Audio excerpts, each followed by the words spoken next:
알아두면 쓸데있는 넷피셜 대잔치! 안녕하세요, 이스타입니다. 안녕하세요, 갱스타입니다. 안녕하세요, 린스타입니다. 자, 오늘도 여러분들에게 이 세상을 바라보는 눈을 넓혀줄 만한 그런 뉴스들을 준비했습니다. 상당히 눈에 띄는 뉴스들이 굉장히 많고, 또 요즘에 제가 그 시장 분위기를 느끼는 건 어떤 거냐면 아마 작년에 나도 성장주 투자해야 되겠다 생각하셨던 분들 지금은 마치 금융 위기처럼 좀 느끼실 거예요. 워낙 안 좋은 상태니까. 하지만 실제로 미국 증시의 전반적인 분위기는 또 굉장히 좋아요. 거의 다 사상 최고가 수준이니까. 그럼 이런 격차를 해소하기 위해서는 진짜 지금 현재 세상이 어떤지를 좀 봐야 됩니다. 그래서 세상을 보는 눈을 키울 수 있을 만한 여러 가지 뉴스를 준비했으니까요. 오늘도 함께 하시죠. 첫 번째 뉴스는 바로 린스타. 네, 제가 준비한 뉴스부터. 네. 왜요? 타임어택 해야죠. 그쵸. 타임어택 오늘 있습니다. 스스로 누르기. 자, 제가 스스로 누를게요. 네. 자, 3분 지금 시작할게요. 좀 어그로를 끄는 제목이 있어서 여러분들도 같이 궁금해하시지 않을까 해서 가져왔는데요. 캐시우드가 최근에 나타나고 있는 이 기술주의 매각 현상, 성장주들의 약세, 이게 성장주들의 끝이 아니다. 절망하지 마라. 앞으로 폭발적인 상승이 다가오고 있다. 이런 제목으로 어그로를 끌고 있어요. 이제는 좀 안 믿긴 해요. 네. 캐시우드 이렇게 얘기해도 이제는 좀 안 믿긴 한데 어쨌든. 여러분들 지금 약간 캐시우드 화나 계실 것 같긴 한데 어쨌든 한번 드러나 봅시다. 최근 기술주들이 굉장히 약하고 또 ARKF 펀드에 투자하고 계신 분들 많을 텐데 5월 들어서만 11% 정도 떨어졌어요. 그래서 이제 굉장히 기분이 저도 안 좋고 뭐 아무튼 그래요. 분위기가 좋지 않아요. 그런데 캐시우드는 이렇게 기술주들이 지금 성장주들이 전반적으로 하락하고 있는데 얘네들이 결국에는 방향을 틀어서 다시 오를 거다라고 혼자 주장을 하고 있습니다. 네. 물론 이분도 이 가치주들, 경기 민감주들로의 자금 이동, 로테이션이 굉장히 강하게 나타나고 있음을 인정하고는 있어요. 인정하긴 하는데 얘네들의 문제는 뭐냐? 다가오는 미래에 다가오는 어떤 혁신 기술에 투자하지 않고 있기 때문에 얘네들이 오르는 데는 한계가 있을 수밖에 없다라고 주장을 하고 있는 거예요. 그렇기 때문에 올 한 해 동안에는 에너지, 금융, 소재 같은 이 민감주들이 굉장히 강했지만 얘네들이 몇 년 안에 다시 죽을 거라고 얘기를 하고 있어요. 예를 들어서 에너지 섹터는 기름에 굉장히 민감하잖아요. 네네. 전기차 때문에 죽을 거고 금융은 이제 디지털 화폐, 뭐 디지털 지갑 이런 것들이 점차 시장을 점유하면서 죽을 거다 얘기를 하고 있는 거고, 그럼 대부분의 금융 서비스가 필요 없어지면서 금융 섹터가 몰락할 거다 뭐 이런 얘기를 하고 있어요. 자, 그러면 이제 또 굉장히 우리가 궁금한 게 최근에 인플레이션에 대한 걱정이 굉장히 크잖아요. 인플레이션에 대해서 캐시우드가 사실 제일 걱정할 만한 인물 중에 한 명인데 본인이 가장 걱정해요. 그렇죠. 그렇잖아요. 그래서 이분이 어떻게 생각하고 있는지, 그분은 인플레이션에도 흔들리지 않고요. 오히려 되게 특이한 얘기를 하고 있어요. 오히려 지금은 물가가 하락할 거라는 징조를 자기는 느끼고 있대요. 물가 상승이 아니라. 캐시우드에 따르면 인플레이션이 앞으로 3, 4개월 내에 오르기는 할 거래요. 오르기는 할 건데 이 시기에 팬데믹을 겪으면서 오히려 디플레이션이 가능성이 커졌다는 이유를 두 가지 근거로 제시를 하고 있는데, 하나는 혁신, 하나는 순환입니다. 첫 번째로 혁신에 의해서 쓸모가 없어질 제품들 있잖아요. 이 제품들과 서비스들의 가격이 떨어질 거라는 거예요. 그러면서 물가가 하락할 거다. 두 번째 순환, 팬데믹으로부터 회복하면서 이 소비자들은 재화나 어떤 상품, 이 실물 상품보다는 보이지 않는 서비스들을 찾을 거라는 거예요. 그러면서 자금 이동이 이쪽으로 순환을 할 거라는 거죠. 네. 머리가 안 돼요. 네, 맞아요. 저 할 말 다 했어요. 이 서비스로의 전환이 순환이 확대되면서 재화의 가치들이 낮아질 거다. 그래서 결국에는 물가가 떨어진다라는 결론이 나오는 거죠. 근데 이 말이 일리가 있지 않아요? 맞아요. 네, 일리가 있기는 해요. 그러니까 사실은 이제 출발 지점이 혁신, 뭐 순환 이렇게 이분이 주장을 하고 있긴 한데 결론은 똑같아요. 결국에는 기존의 어떤 상품들, 기존의 재화들의 가격은 낮아질 수밖에 없다. 왜냐? 이들의 가치가 떨어지니까. 근데 어느 정도 일리가 있는 말인 것 같아요, 저는. 그러니까 그런 거죠. 그럴듯하네요. 그러니까 우리가 쉽게 생각하면, 이게 직접적으로 어떻게 연관을 지어야 될지는 문득 생각이 안 들긴 하지만 쉽게 생각하면 우리가 그럼 과거에 비해서 짜장면을 더 싸게 먹은 적이 있느냐 이 얘기거든요. 그럼 어떻게 우리는 과거보다 이게 짜장면이 계속 비싸지고 있지? 뭐 이런 얘기이긴 한데 네. 좀 이거 약간 돌려보자면 똑같은 물건은 그렇게 볼 수가 있겠지만, 그러니까 이건 물가 상승이긴 한데, 근데 옛날에 우리가 썼던 전화기의 가격과 지금 쓰고 있는 전화기의 가격은 완전 그쵸. 천지 차이잖아요. 천지 네, 네. 차이죠, 진짜. 지금 요즘에 만약에 유선 전화기 지금 산다, 그러면 진짜 뭐 심하게 말하면 똥값이에요. 유선 전화기. 돈을 진짜. 주는 데도 있죠. 그쵸. 오히려. 유선 전화기는 선물이에요. 네. 왜 옛날에는 유선 전화기는 정말 부의 상징. 부의 상징이었지만 저희 어머니가 예전에 유선 전화기가 있어서 오. 동네에서 전화하러 저희 어머님 집으로 오셨대요. 와. 그러다가 이제 뭐 이렇게 또 이렇게 굴곡이 있어서 물론 그 부유가 계속 연결되진 않았지만 커다란 굴곡이 있었다고 네. 엄마한테 들었어요. 아이고야. 어쨌든 네네. 그걸 떠나서 농담하는 건데 이게 그런 거예요. 기술의 발전은 원래 그 제품의 가격을 하락시켜요. 네. 그건 그냥 그건 맞아요. 원래 논리예요. 그쵸. 자동차도 TV나 원래 계속 싸지고. 컴퓨터도 다 그런 뭐 그쵸. 예라고 할 수 있겠죠. 그렇다면 이 캐시우드의 논리가 굉장히 합리적으로 들리긴 하나 네. 이게 시간의 차이가 존재한다는 게 저는 굉장히 걱정스러워요. 물론 음. 캐시우드가 얘기하는 거는 그런 혁신적인 뭐가 나오게 된다면 인터넷 가격도 엄청 싸질 거고, 왜냐면 네. 위성도 많이 띄웠으니까 이제 가격이 저렴해지겠죠, 조금씩. 그쵸. 근데 그게 언제냐가 가장 큰 문제인 거죠.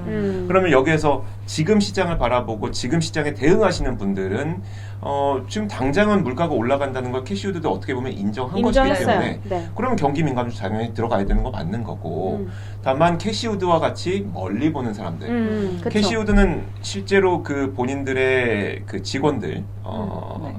펀드 매니저들 성과도 1년 단위 평가를 안 하니까. 네. 다른 펀드들은 이제 1년 단위 평가를 하니까 지금 당장 올해에 그러니까 올해 금리가 올라가고 인플레이션 올라가면 그들은 포트 바꿔야 돼요. 네. 근데 캐시우드가 데리고 있는 직원들, 펀드 매니저들은 안 바꿔도 돼요. 네. 그쵸. 5년 후를 보는 거니까. 네. 그쵸. 그런 차이에서 투자자분들도 나는 어떤 사람인가를 명확하게 하셔야 될 것 같아요. 그러니까 지금 금리 올라가고 인플레이션 발생하는 거 맞아요. 캐시우드가 말하는 디플레이션이 나중에 올 것 같다는 것도 맞아요. 네. 이건 선택의 문제인 것 같아요. 그렇네요. 네. 맞아요. 그러니까 이 얘기가 안 그래도 나왔어요. 그러니까 지금 이제 단타를 노리는 투자자라면 이런 경기 민감 섹터, 지금 오르고 있는 애들, 금리의 수혜를 받는 애들, 이런데 투자를 하는 게 맞다는 거예요. 뭐 지금 살짝 늦었을까요? 근데 어쨌든 맞다는 거예요. 그런데 멀리 내다봤을 때에는 그렇게 하면 큰일 난다라는 네. 거죠.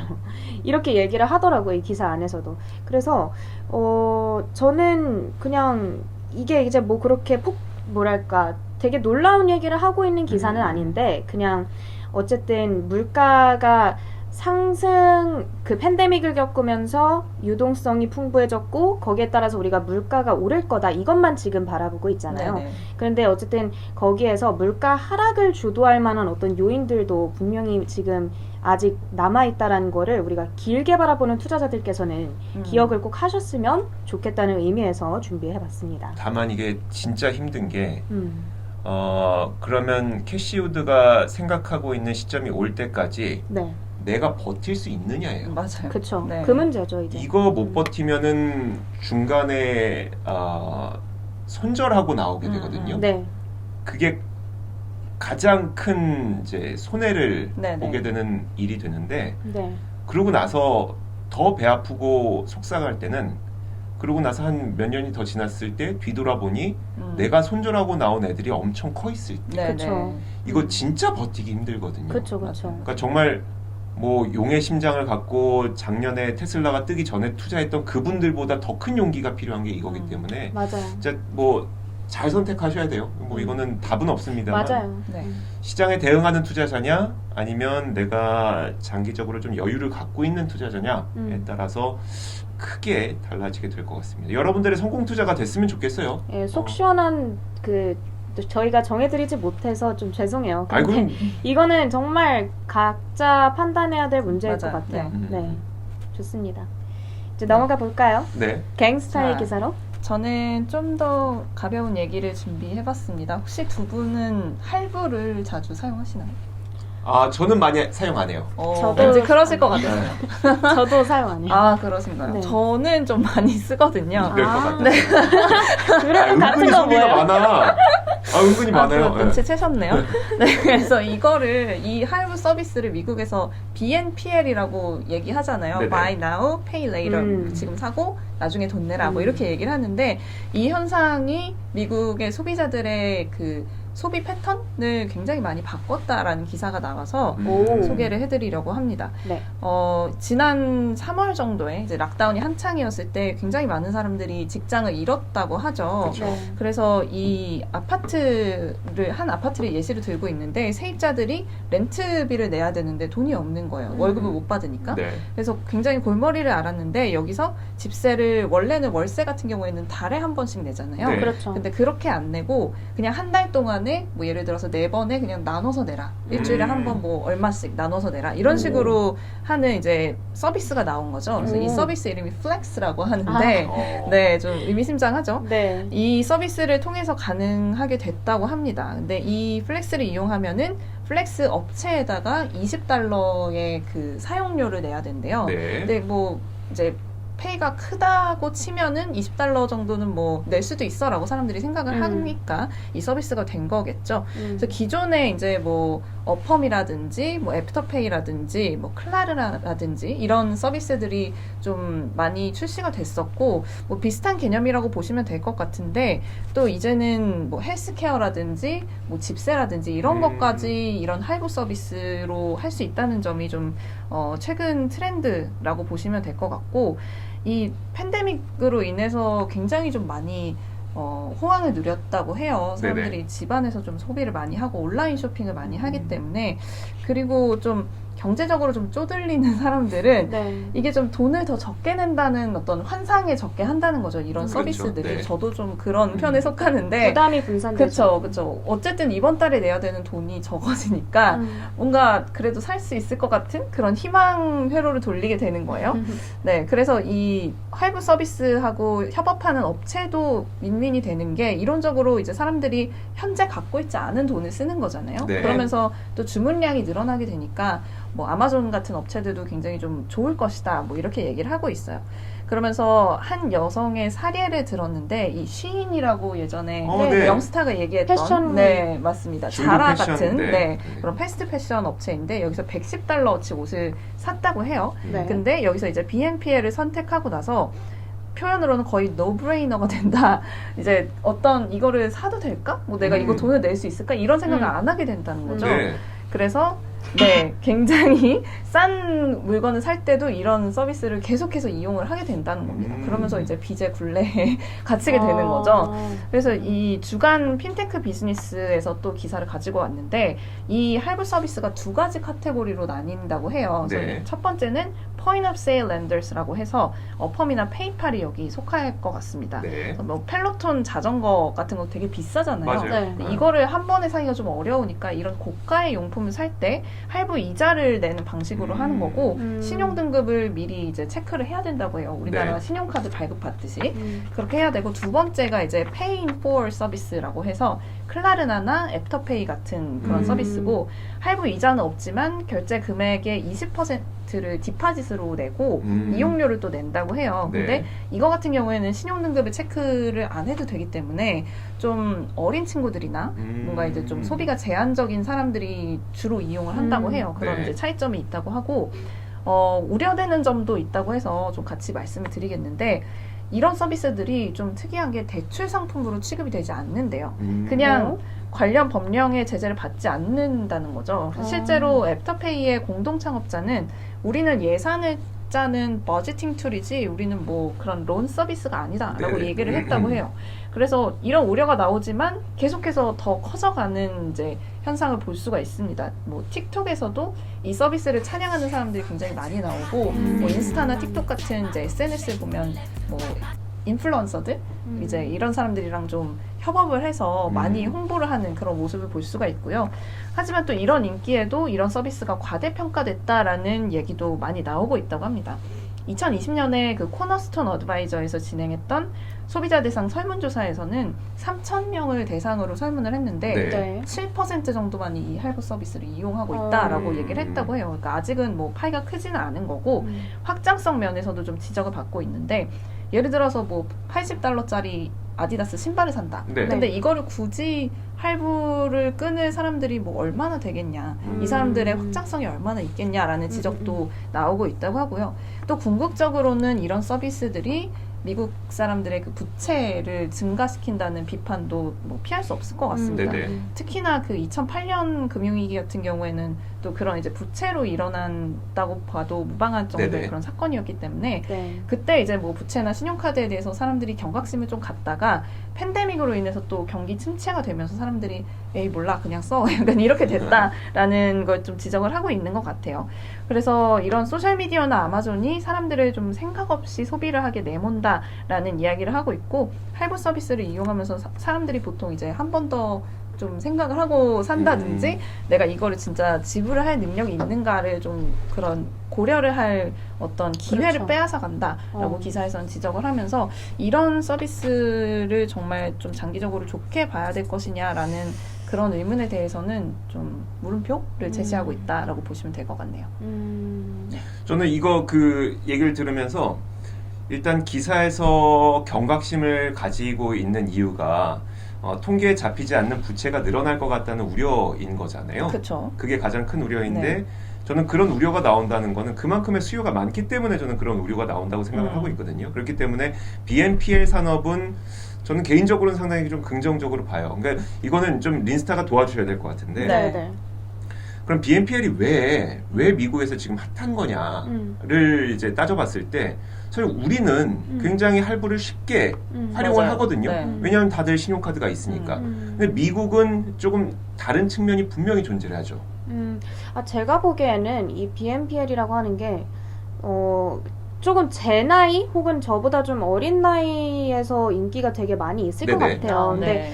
거기에서 더 이제 연령대가 높아졌는데 거기에서는 수요가 있기가 힘들 것 같고요. 그래요? 그냥 이제 보통 미국에서는 15살, 16살부터 뭐 자기 용돈벌이를 조금씩 하기도 하거든요. 네네. 그래서 그 정도 티네이저들부터 아직까지 본격적으로 돈을 벌지 않고 있는 뭐 20대 중후반까지의 나이대에서 이게 되게 너무 좋은 아이디어지 않아요? 네네. 그러니까 그렇죠. 지금 내가 물건을 사고 갖고 싶은 거를 갔는데 이제 돈은 그 부담이 분산되는 거잖아요. 네. 그러니까 처음에 이게 나왔을 때 엄청 열광을 받을 수밖에 네. 없었어요. 그리고 사실 뭐 우리가 지금 이제 버는 돈이 커졌으니까 다들 잊어버린 거지만 맞아요. 네. 예전에 뭐 대학생 때 생각해봐요. 우리가 용돈을 뭐 한 달에 50만 원이 있다고 생각을 해봐요. 그러면은 내가 정말 좋은 거를 하나 사고 싶은데 그 하나를 50만 원으로 한 번에 페이하기에 당연히 부담이 되잖아요. 맞아요. 그런데 이거를 몇 달에 나눠서 내는 게 그 나이 때는 그 수익 가지고는 말이 되거든요. 네. 분명히 말이 된다고 생각해요. 그래서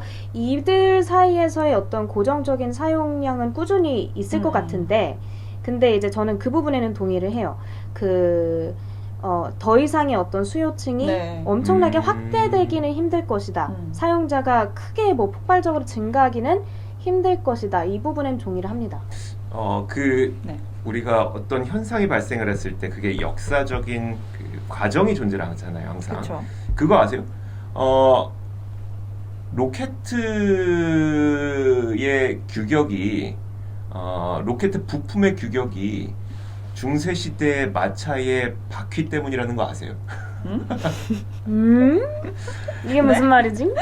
그 역사적으로 굉장히 많이 그 회자되는 그런 어떤 케이스 가운데 네네네. 하나긴 한데 이런 거예요.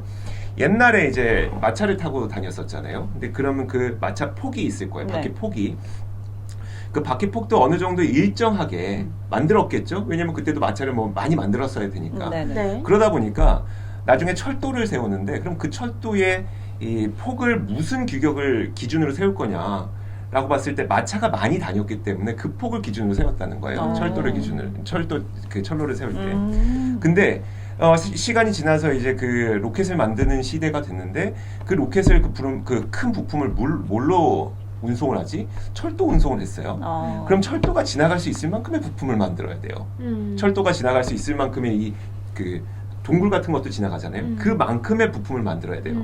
그러다 보니까 결국 이 로켓의 어떤 부품 하나를 만드는데도 그 규격이 과거 중세 시대의 마차의 그 바퀴 폭에서부터 기인했다. 막 이런 얘기들이 있어요. 근데 이런 얘기를 왜 하냐면 그럼 어펌이 왜 필요하냐? 그러니까 BNPL이 왜 필요하냐? 미국에서의 월급 체계가 우리나라와 좀 다르기 때문이 아닐까라는 생각이 드는 거예요. 우리는 신용카드가 왜 월 할부를 쓰지? 월급을 받으니까. 네네. 근데 그 미국에서는 주급을 되게 많이 받잖아요. 아, 그쵸. 주급을 받는 노동자들도 많이 있죠. 많죠. 네네. 그럼 이 주급을 받는 사람들은 4주 동안 돈을 모아서 한 달 월 할부를 쓸 거냐. 근데 BNPL은 개념 자체가 다른 게 이걸 주별로 낼 수도 있고. 그쵸. 네. 내가 주별로 원하면 주별로 낼 수 있어요. 내가 한 주에 뭐 20만 원씩 들어오면 그 중에 2만 원씩을 내가 BNPL로 내는 거예요. 맞아요. 네. 그리고 내가 그 정도까지 안 될 것 같다 그러면 난 3개월에 한 번씩 내서 12개월 동안 갚을게. 이것도 선택이 가능하고. 그러니까 다양한 월급 체계를 갖고 있잖아요. 미국은. 맞아요. 주급으로 받는 사람도 있고 월급으로 받는 사람도 있고 네, 2주에 한 번 받는 사람도 있고 그러다 보니까 그리고 뭐 인센티브로 좀 긴 기간 동안 받는 사람도 있고 워낙 다양하다 보니까 BNPL이라고 하는 시스템 자체가 미국에서 좀 먹힐 수 있는 구조인 것 같긴 하다라는 생각이 좀 있어요. 동의합니다. 동의해요. 제가 미국에서 직접 돈을 벌어본 적이 없어서 사실 뭐 이렇게 월급, 주급이고 뭐가 받아본 적이 없어요, 사실. 그래서 이제 그 부분을 그 캐치를 못했는데 충분히 일리가 있는 설명인 것 같습니다. 그래서 이제 요즘에 이제 어펌 같은 기업을 투자하신 분들도 만약에 제 이야기를 들으면 욕하고 계실 거예요. 이제 뭐 스토리만 빵빵하지 뭐 주가 하락하고 있는데 이런 얘기 하실 수도 있겠지만 사실 좀 지금 뭐 주가 하락하는 거는 누구나 공감하겠지만 이거는 기업의 문제가 있어서는 아닌 걸로 볼 수 있거든요. 그렇기 때문에 일단 세상은 이렇게 돌아가고 있고 문화적 환경이 이렇기 때문에 그런 서비스가 출시됐다는 그 점 정도까지만 그냥 받아들이시고 가시면 될 것 같습니다. 저는 뭐 주가 예측 절대 못하니까. 말씀드렸듯이 이 서비스에도 두 가지 종류가 있기 때문에 말씀하신 어펌이나 페이팔 같은 경우는 좀 하이인컴, 고소득 사람들이 더 비싼 물건을 사기 위해서 주로 사용한다고 보시면 될 것 같고 말씀드렸던 뭐 클라르나나 애프터페이 그런 이제 옷 살 때 어린 친구들이 사용하는 서비스는 이제 신용도가 필요 없기 때문에 이런 친구들이 주로 쓴다라는 점을 좀 인지를 하시면은 구분이 좀 쉽게 가시지 않을까 생각됩니다. 방향성은 그쪽이 맞다는 건 분명한 것 같아요. 네네. 알겠습니다. 좋아요. 자, 이렇게 두 번째 이야기까지 들어봤고요. 세 번째는 제가 꼽았는데 세 번째는 이거예요. 요즘에 미국에서 중고차 값이 그렇게 뜨고 있대요. 중고차 가격이 그렇게 비싸대요. 네. 근데 이게 왜 비싼지 보니까 반도체 쇼티지가 여기까지 영향을 미친 거예요. 반도체 쇼티지가 발생을 해서 신차의 생산량이 줄었잖아요. 네네. 신차를 사고자 했던 사람들도 물량이 없어서 중고차를 사고 있는데 중고차 가격에 대한 중고차에 대한 수요가 높아지다 보니까 중고차 가격이 뜨고 있다는 논리가 그렇겠네요. 지금 만들어지고 있는 거예요. 그렇네요. 실제로 어떠냐면 지난 4월에 중고차 가격이 25,463달러를 기록했는데 이게 작년 같은 기간에 비해서 한 2,800달러 정도 더 큰 금액 규모고요. 그리고 사상 처음으로 평균 중고차 가격이 25,000달러를 넘은 건 이번이 처음이래요. 25,000달러. 네, 중고차 2,600, 평균 700. 중고차 가격이. 네네. 그러니까 이게 진짜 초유의 유례 없는 일이 발생을 하고 있는 거예요. 네네.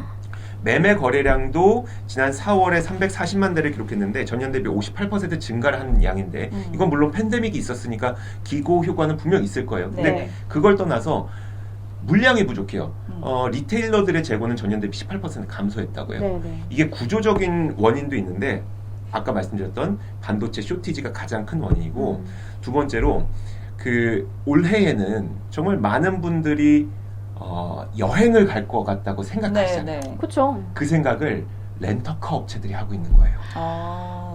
그럼 여행 가면 렌트해야 되니까. 렌트해야 되는데 원래는 렌터카 업체들이 그 중고 시장의 물량을 푸는 자신들이 이제 지금까지 렌트카 돌렸던 걸 이제 중고 시장에 팔아야 되잖아요.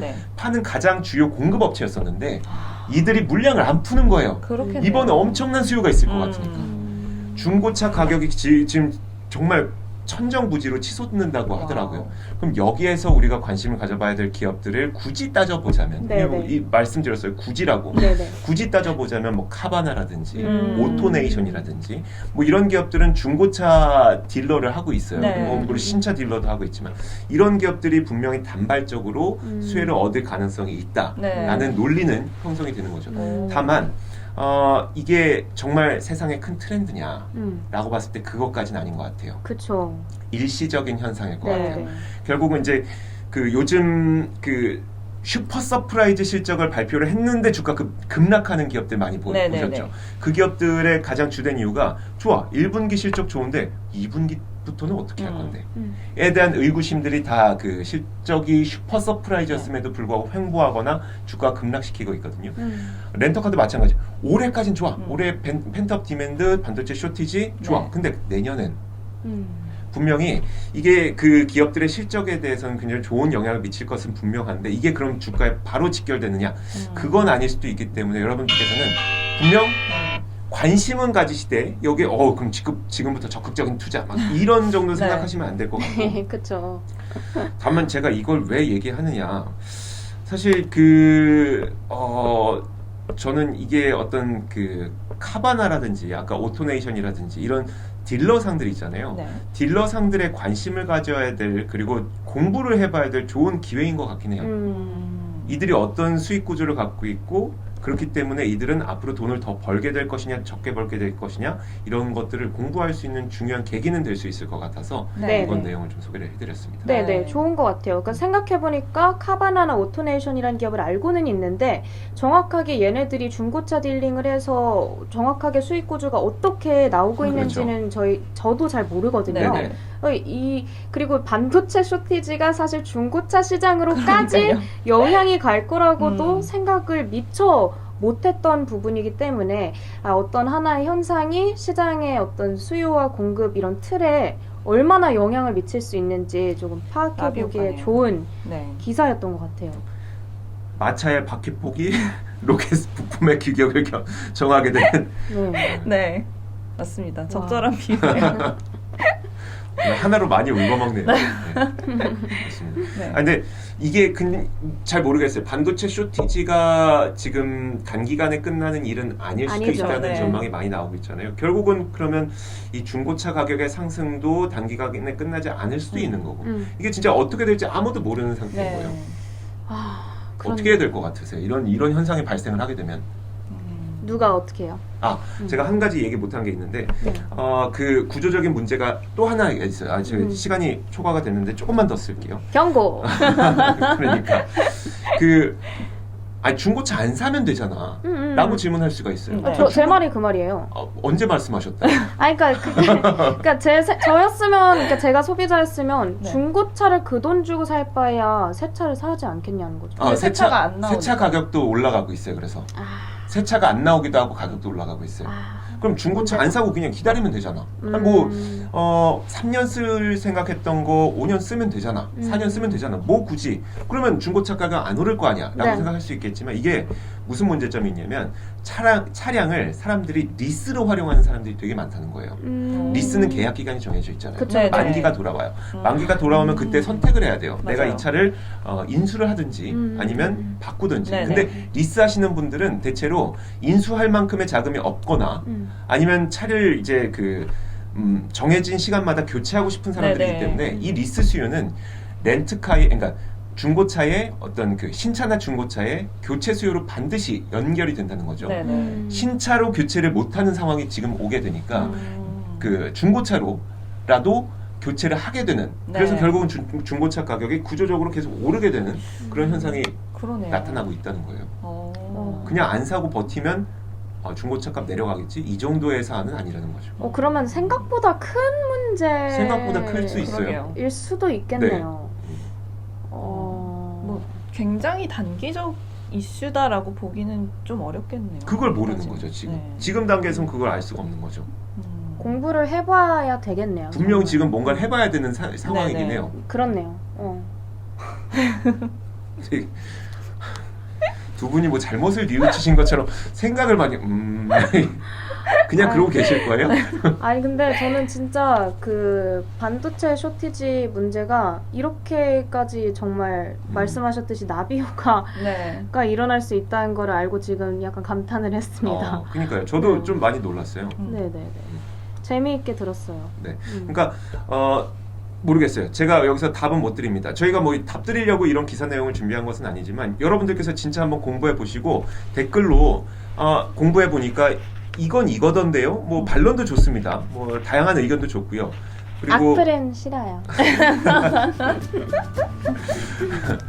반론은 좋아요. 네, 네. 여러 가지 이야기들 저희한테 제공을 해주시면 저희도 거기에 대한 공부를 또 해보고 또 업데이트된 내용까지 정리해서 다음 시간 뭐 그 다음 시간 차후에 내용들을 얘기해드리도록 하겠습니다.